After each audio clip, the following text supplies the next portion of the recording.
Welcome to the Storycraft Cafe. Come in, grab a cup of your favorite beverage, and get ready to join the storytelling conversation. Storycraft Cafe is brought to you by Dabble, the ultimate cloud-based fiction writing software. Here we're going to bring together storytellers from all walks to encourage and empower you to craft your best story. Thanks for joining us once again for the Storycraft Cafe podcast. We've got a great show for you today with Annie England Noblin. We talk all about writing seasonal books that are fun and sweet and, just give you all of the seasonal holiday feels. If you've ever been interested in writing a book targeting this genre or subgenre, or if you're a lover of these kinds of stories, this is a great show for you. Or if you're just interested in a writer's life and hearing about their journey, Annie really brings a great show for us today. Be sure to join us over on our YouTube channel as we've been going through our Preptober series, getting ready for NaNoWriMo. I've thought about releasing some of those shows here on the audio podcast channel, but they really deserve the video treatment as well, because we do a lot of stepping through things that you kind of need to see. So I'm going to put a link to the YouTube channel and those videos specifically in the show notes of this episode. So if that interests you and you're doing NaNoWriMo this year, click on over there and watch the 3 episodes we've released so far. Our final Preptober video will release this Wednesday coming up. So join us over there. Now, on to our show with Annie England Noblin. And we are live in the Storycraft Cafe. I am your host, Hank Garner, and today I am super excited to have Annie England Noblin. Yes. Yes. I practiced that all morning, Annie, and then I almost stepped over myself after. Anyway, Annie is here to talk all about fun, romantic holiday season books, and she's got a brand new book that today is release day for, and it's Christmas at Corgi, Cove. And what a fun book this is. Annie, your publisher was so kind to send over an advanced review copy, and Gollum is reading it at the moment on my shelf over here. And what a fun book. I love this book, and it was just so much fun, gave me such warm holiday vibes, and so I just wanted to start by telling you how much I love the book. Thank you. Absolutely. I like to start each show with a fun question, and that question is, what is your first memory of wanting to be a writer or storyteller? Probably when I was about 8, and my grandparents bought me a journal for my birthday. Okay. Because I really liked to write, and they thought, let's get this kid a journal. And I proceeded to write terrible poetry in it, just rhyming poetry where, I had to pick words that rhymed with each other, and sometimes they were non-words. I think that was the first time I thought, ooh, I like this. I want to keep doing this. Love it. So from 8 years old, did you, after getting that journal and having a place to write down your thoughts, did you kind of consider yourself like, okay, now I'm an official writer now? And were you that kid that gonna... I feel like I'm like most writers. We struggle to call ourselves writers. Even now saying I'm an author feels weird. Right. But it's the only thing I've ever wanted to do. It's the only thing I feel like I've ever even been remotely good at. So it's just what I love to do. So, am I correct? This is your 8th book that you have published? It is. That's amazing. I was just looking over your Amazon page, and you definitely seem to have an affinity for pets, for dogs especially. What do you think it is about dogs and pets that are a catalyst for good stories? I just think for so many of us, if you have a pet, you probably understand that they are so important in your life. Yeah. And definitely for me, I got my first adult pet when I was in my mid-20s. And that dog, I feel like, saved my life. She moved with me, 10 different times. And every time I'd get a new job or have to pack up, she was with me. And she was just the constant. And I feel like all of my other pets are that way, as well. As I get older, that's, they're there for me. And I feel like most characters need that. At least in my books, they do. Yeah. Annie, what was going from that kid who got the journal from your grandparents, and those were amazing grandparents, by the way, to then kind of going through the journey that most of us do. I feel like I have the storytelling gene, but I also need to pay bills and need to figure out what I'm going to do in the world while I pursue my dream, or just establish myself and then come back to my dream. What was it that kind of brought you back around to writing? I was a new mom. My son was less than 2 when I started writing my first novel. I was at a new job. I was a relatively newly married person. Everything in my life was sort of in flux. And I needed a place that I could control that was just mine. And I'd had this idea for a story for a few years, probably 5. And I thought, I'm just going to do it. I'm going to write this book, even if nobody reads it. I'm going to do it. And it just sort of came out of the chaos of my life. And I thought, I just have to have a place that I can control that is just mine. And that's what I ended up doing. I started writing my first book when I had small kids. But there seems to be something about parenthood that triggers some, and it's not that way for everyone.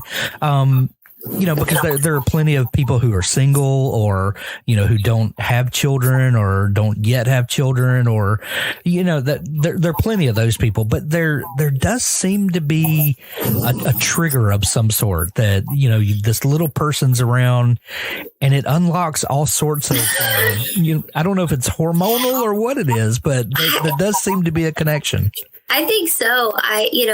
Especially when you have it with your first child, I guess, especially, maybe you lose a piece of your identity. Your everyday, everything is tied up in this child, as it should be. Yeah. But, maybe we go searching for something that, is ours again. And maybe writing is one of those things. I don't know, but you're right. Yeah. I don't have an answer either, but it does seem there seems to be a connection. So you had this story idea, you had a new baby, a new job, new marriage, everything's in flux. Did you finish that story idea? I did. That is what became my first book, Sit, Stay, Speak. Okay. I started writing that book in 2012 and it was published in 2015. Gotcha. When you first started writing that book, did you have a sense of genre, of, story structure? Did you have an idea and say, this is the kind of book that I want to write? And I ask that because, I know for me, especially, and a lot of other people I've talked to, a lot of times in the beginning, you don't really understand where your story is going to fit. You just kind of tell the story that's coming out of you. And then the rest of that, you kind of shape it up later or whatever. Did you have an idea about all of that part of it? I knew nothing. I just thought, I want to write this book. I knew it was going to be women's fiction. I knew that, but I didn't really know anything else. I just knew that I wanted to get this story out there. And then I remember thinking, once it's done, I'll know what it is. Yeah. So, that's kind of how I looked at it, especially in the beginning. Yeah. How long did it take you to write that first book? About, I think probably 7 months for the first draft. And then I had to, of course, went in and did the editing. And it took several edits and rewrites before a publisher picked it up. But the first draft, probably 6 or 7 months. Okay. it's fascinating that your first book that you wrote is the first book that you published, because a lot of people have books that they write it doesn't work for whatever reason, or it doesn't fit the market at the time, or, whatever the reason is, but it doesn't sell. And you scrap that book or put it in a desk drawer or a trunk and start over with something else.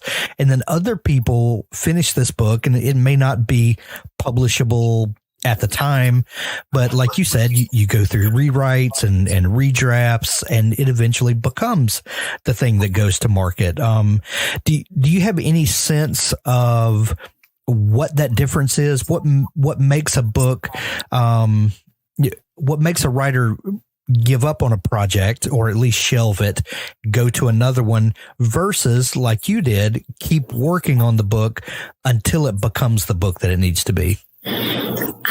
I'm not sure. I think for me, at the time, I just had this one story I wanted to tell. And I didn't have all of the ideas floating through my head for new stories at first. That came a little bit later. Now I feel like I have 8,000 stories in my head. But I think for me, I had this one story. And so it was easy for me to focus on it because I didn't have all of these other projects out here that I wanted to work on. I just had this one thing that I wanted to finish, that I wanted to stick with. And so for me, I think that's probably why. Gotcha. So did you landed an agent during this process? What was that? What was the process of, okay, I have a finished book. Now what do I do with it?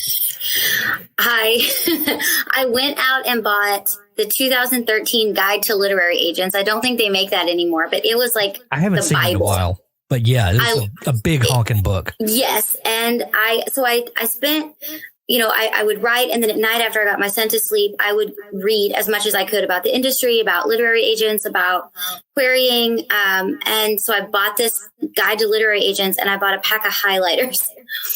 And I went through and highlighted. I had a system. So like pink were the agents that I thought would be the most likely to be interested. And I just kind of went down the line, and I did the pinks first. And once I got all the rejections from the pink, I moved to the, orange, and got, I probably had 100 rejections before I got that one yes. And I think a lot of people feel like, well, they get 2 or 3 rejections and they're like, oh, maybe I need to write another book, or, I just plowed through because I thought, well, the worst anybody can say is no. Right. And I got the one yes, and that was all I needed. Yeah. What were some of the conversations like with your new husband? Start writing a book and then, start trying to break into the industry. He has always been so supportive. When we first met, I told him, I have a master's degree in creative writing, so I'm weird, and he knew that I was a writer. Before I wrote my first novel, I wrote a lot of short story, like nonfiction short stories, and a lot of poetry. And so he knew that I liked to write. I think at first he looked at it as this fun little hobby, this project I was working on that kind of gave me my own thing.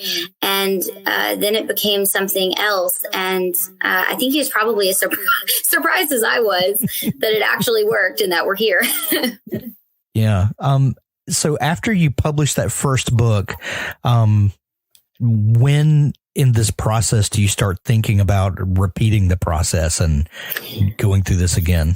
I started once I got my literary agent, and I think I did one rewrite after that. Before we started sending it out to publishers, I started writing another book pretty much right after that. I had to put it on hold a couple times because I think I did at least 2 more rewrites on Sit, Stay, Speak. But in the meantime, I had this book sort of on the back burner that I was working on. And when Sit, Stay, Speak came out in 2015, I already had my second book finished because it was a year for that process. Yeah. And so I had I won't say a lot of time on my hands, but I had the time to think of a new idea and to begin that process. At what point, we talked about earlier in writing that first book and not really understanding or caring about genre and where things are going to fit on the shelves in the bookstore and all the stuff that comes later. when did you start kind of realizing, okay, this is the kind of genre author that I am? This is the spot where readers, kind of expect me. And did that start having an effect on your life as and your career as a writer and the kind of storyteller that you are? That, like, when does that start to kind of become a factor? Probably after that first book came out, and I realized that people really enjoyed the animal aspect of my book. And there was a lot of commentary on that relationship between the main character and I say the main character dog, because he is a big part of the first book. And I realized really quickly that I wanted to continue that momentum. And that was easy for me because I have pets and I worked in animal rescue for years and years. So it's really easy for me to incorporate animals in my books because I don't know how to live without a pet. But I think definitely after that first book, and I thought, oh, okay, this is something I can work with. I can do this. I can be the dog lady. This will work. Oh, man. So your second book, you said you kind of immediately started following that up. What was the second book that you wrote and published? Just Fine with Caroline. Gotcha. And you have written the Sisters Hemingway. That one is a bit of a departure from your other books. A little bit. It's got 3 main character point of views, which is something I had never done before. Right. I like to do things that are a little bit different with each book, sort of challenge myself to do something that I haven't done. And so I had the 3 main character point of views. And then the animals in that book aren't really as prominent. They're there, but they don't take up as much of the story as the previous animals, in the other books did. Right. So it was a lot different. Yeah. What was it fun to kind of stretch those muscles, if you will, that, and kind of break out of the, I don't want to use the word formula because that's not what I mean, but you know what I'm. It kind of is. Yeah. But it was fun. I really enjoyed it. It felt fun because I had all of these 3 different point of views, and I could sort of weave the story through all 3 of them. So it didn't get, I don't know if boring is the right word, but when you're reading a book and you know that this scene is just the vehicle to get to the important bits. And I felt like I didn't have to do that as much, that there was, I had these 3 main points of view and they just sort of moved the story for me, which was really fun. Yeah. Last Christmas, you published Christmas in Blue Dog Valley. And then we've got the new book now, Christmas at Corgi Cove. Was this a conscious shift that you wanted to write some of these seasonal books? And what did it bring to your creative life to kind of have this motif to kind of work off of? It really wasn't intentional. I think I came up with the titles and just really wanted to use them. But the book that came out before Christmas at Blue Dog Valley it's called Maps for the Getaway. And it is also a little bit of a departure because it's a road trip movie. It has road trip book. Yeah. has 3 main points of view. But the friends in that book are dealing with the death of a friend. And I lost my best friend in 2016 to cancer. And so that book was really important to me to write, but it was really hard. Yeah. And so Christmas at Blue Dog Valley was intentional in that it was a departure from that, but I felt like heaviness, and I could do something fun and light that maybe didn't have so much trauma a little bit, and Christmas at Corgi Cove is kind of the same way. They're just, they've been such a joy to write, and I needed that. I had a similar experience where I had written a story that was very emotionally draining, and I needed just a palate cleanser, for lack of a better word. And that became the thing that I wrote then, when I just didn't have any expectations on it and just kind of let it be what it was going to be, was like my most well-received story, the one that I didn't overthink going into it. And, and of course you then want to follow up that, well, I'm just going to write everything without putting any thought in. Right. No, that's not what I'm saying. But there is something to be said for just switching gears and just kind of letting the magic happen. It's nice. And like you said, sometimes you need a palate cleanse, and it's so interesting what resonates with people and what they love. And it can be really, really surprising. Right. So what was it about the Christmas Story? What kind of caught your attention there or made you want to pursue that? I love Christmas stories. I like to read them. I am that basic white girl who likes Hallmark movies, and I like to write what I like to read. And I wrote my first Christmas book it came out in 2017 called Cupcakes. And that was so fun. And I really enjoyed it. And I thought, it's been like 4 books. Why haven't I gone back to that? So I just thought I want to do something Christmassy. And luckily my editor was open to that. And it just sounded fun, so I did it. Yeah. Well, and there's something fun about a holiday themed book. You just kind of instantly tap into emotions, and there's a stream already flowing, and you just get to tap into it. It's hard to describe, but you kind of go into it with bases loaded in a lot of ways. Yeah, it's like a preset. You know what you've got, and if you want, you can start with you got Halloween and Thanksgiving and Christmas, and you can just hit all of the, and it makes it a little bit easier when you already have those things in place. Right. What the one thing that I'm the most fascinated with when I talk to authors is where stories begin. And I don't mean in the trite sense of where do you get your ideas from, because, story ideas are everywhere. But there's something about that idea that just floats higher than the rest, maybe you're watching a movie and you're like, oh, this gives me a certain feeling. And then you want to pursue that, with a news story, or maybe you're watching a news article or something and you start playing the what if game.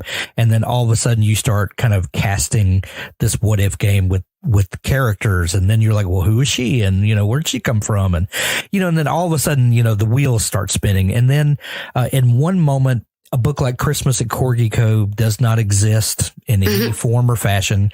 But then whatever the catalyst is that kicks off, and you start pursuing this in your mind, and then the book does exist, and it's your job as the author to kind of dig it up and dust it off and excavate it, and then, rewrite and polish and all that kind of stuff. So what is the moment of creation like for you? Usually, you mean when the idea first comes, or when I first start? Yeah. Like what is the thing that kicks off that it doesn't exist at all, and then in some strange fashion it does exist, and then you as the author start figuring it out? A lot of times it will be when I am going to bed at night and I'm trying to turn my brain off, but I can't, because that's who I am as a person. And I start thinking about these characters or this scene or something that like you said, that I've watched or that I've read. And I thought, oh, that would make a good story. Or I want to steal this element, right, of this story, or this story I heard, or this character. And I think, how can I make this something that will work? And I know I've got something good when I go to bed thinking about it at night for several nights in a row. And then I'm like, okay, this is going to be a story because I'm continually thinking about it. Because there are tons of ideas that come in and out, but the ones that stick are the ones that I try to use to create. Yeah. Tell me about the character of Rosie Reynolds. So Rosie is... Well, she's a transplant in this small Texas town, but she's been there for a while, and she's found that even though you get the sense at first that she doesn't really want to be there as a younger, teenager. But 10 years later, she is like fully in, right, to this little Texas town, helping her aunt and uncle run this bed and breakfast. And she loves it. And for Rosie, the most important thing in her life are her aunt and uncle and this little bed and breakfast called Corgi Cove. It is really the center of her universe. And she is terrified that she's going to lose that because, especially at the beginning for Rosie, she doesn't really know who she is, right? Without this life that she's built, what does the rest of her life look like? And so that's really who Rosie is, just somebody who's very into this little universe that she's created for herself. Yeah. What is it that's so fun about corgis? They're so cute. I don't own a corgi. I'm a bulldog and pug lady. Gotcha. But I have lots of friends who have corgis, and their little personalities are just, they're so special, and they have, they're in charge, right? They'll tell you when they don't like something. They decide who they like and who they don't like. And they're just so cute. And my 12-year-old loves corgis. Always wanted a corgi. So maybe someday, but he would have pictures of corgis or would talk about cute corgis he saw on the internet. And for some reason, the corgi just sort of stuck right in my brain. Okay. Plus I like alliteration. So Christmas at Corgi Cove is just, it works. Right. Writes itself. Right. Writes itself. So we've got Rosie, who has built this idyllic life, but we wouldn't have a story without some conflict. How did you, dream in your masochistic brain, horrible things to do to Rosie? Well, I live in a small town in the Missouri Ozarks, and there are a lot of these little towns, especially across the United States, the little resort towns. Sometimes they have these bigger corporations come in, right? Yeah. Buy up the land and build hotels. And I've seen that happen, where I live and in other areas. And I thought, well, that would be something. Yeah. If poor Rosie's, family is getting ready to lose their bed and breakfast to this big corporation, because how do you stop that, right? In real life, right. You don't usually. But when it comes to a book, anything is possible. And I wanted to have that conflict, because I thought that would make for a good character, because she's going to have to figure out who she is. Yeah. Without perhaps all of these things that she has built her life around. Yeah. I live near the Mississippi Gulf Coast, and about 20 or 30 years ago, the casino industry moved in, and a lot of our coastline was transformed from what it used to be to what it is now. And, good, bad, or indifferent, everybody's entitled to their opinion, but there's lots of story fodder there, and the big corporations coming in, and that's something that everyone can relate to in one way or another. I think no matter where you live in the country, you've seen this pattern of behavior. So that was ripe for telling a gripping story for sure. We wouldn't have a great conflict in a rom-com of sorts if we didn't have tension with a person that brings conflicted emotions too. So tell me about the foil that you dreamt up. I love an enemies to lovers trope. It is my favorite. And Rosie is sort of at a place in her life where she's not really thinking about that, right? She's not thrilled with this guy who's come in to try to buy the Cove. And I thought, wouldn't it be funny if the two of them, they don't like each other, of course, at first. But as they get to know more about each other, and as their situation becomes more complicated, right? Because it always does, has to get more complicated. They start to figure out, well, maybe we don't hate each other. like, we thought we did. And I also like the idea of a big city guy coming into a small town, because so often we see the big city girl, right? She comes in, she meets the small town guy, and then she gives up her life in the big city for the guy. And I kind of wanted to Hallmark movie.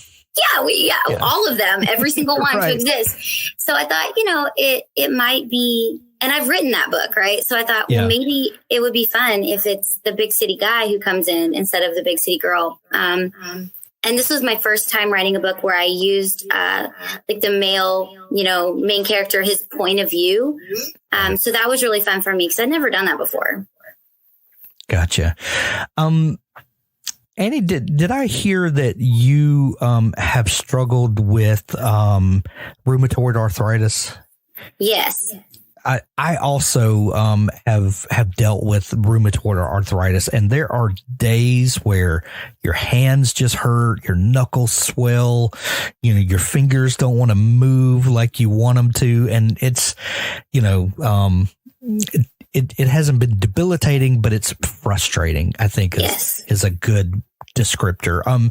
How have you dealt with it? And do you feel like having a condition that can affect the thing that you love to do the most, how do you work through that, and has it affected your creative life? So I started writing Christmas at Corgi Cove right after I was diagnosed, and right around the time I was, fighting my insurance company for medication approval. So I was basically in a flare where my hands are, of course it centers in my hands, of course. Of course.